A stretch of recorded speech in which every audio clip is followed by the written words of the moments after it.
Elles ont toute une histoire, c'est une collection de programmes courts.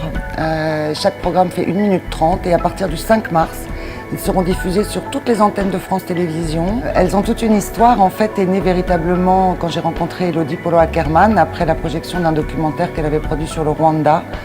On a déjeuné ensemble et on s'est dit, et si on faisait un film?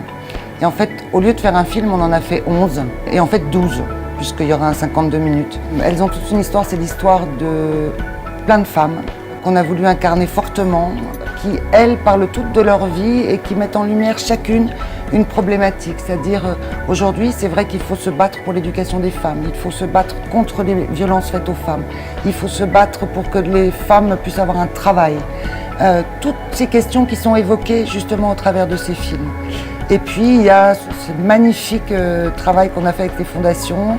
Elles m'ont fait confiance, moi je les en remercie. Elles sont toutes à nos côtés. C'est aussi prouver que les entreprises, quelles qu'elles soient, différentes, avec des activités différentes, sont toutes capables et de s'unir et de s'effacer derrière une cause.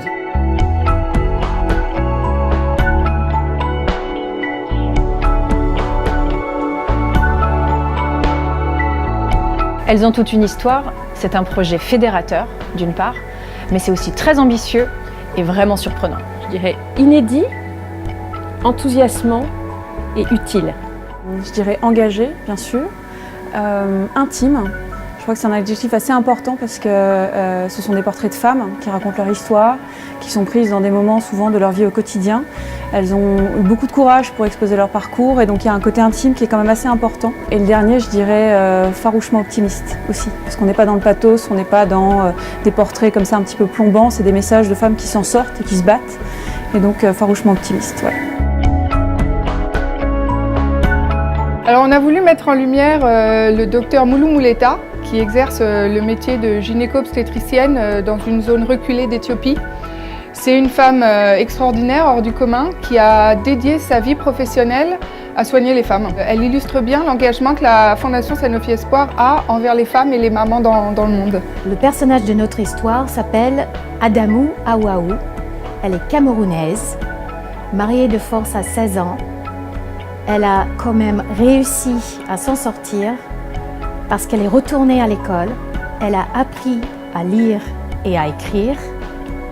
Et lorsqu'elle a été rejetée par sa famille, avec ses 4 enfants dans la rue, elle a réussi à surmonter cette situation.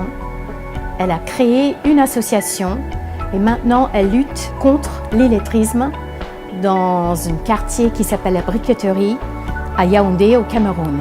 Aux États-Unis, une jeune fille sur 5 est victime de viol dans le cadre de ses études à l'université sur les campus. Et Samantha est une jeune femme de 21 ans qui a été victime de viol à 2 reprises au cours de ses études.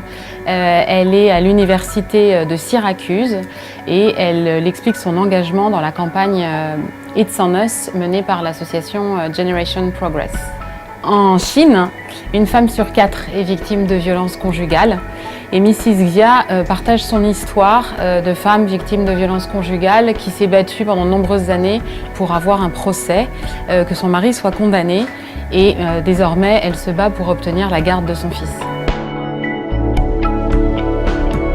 Un rêve pour les filles, les jeunes filles, c'est que dans quelques années nous puissions dire que dans le monde, allez, 80% d'entre elles vont à l'école. Mon plus grand rêve pour la cause des femmes, c'est tout simplement l'égalité entre les femmes et les hommes, que les femmes et les filles, dès leur naissance, puissent bénéficier des mêmes droits, des mêmes opportunités, des mêmes possibilités que les hommes, et que finalement, plus rien ne leur soit interdit ou impossible, simplement parce qu'elles sont des femmes.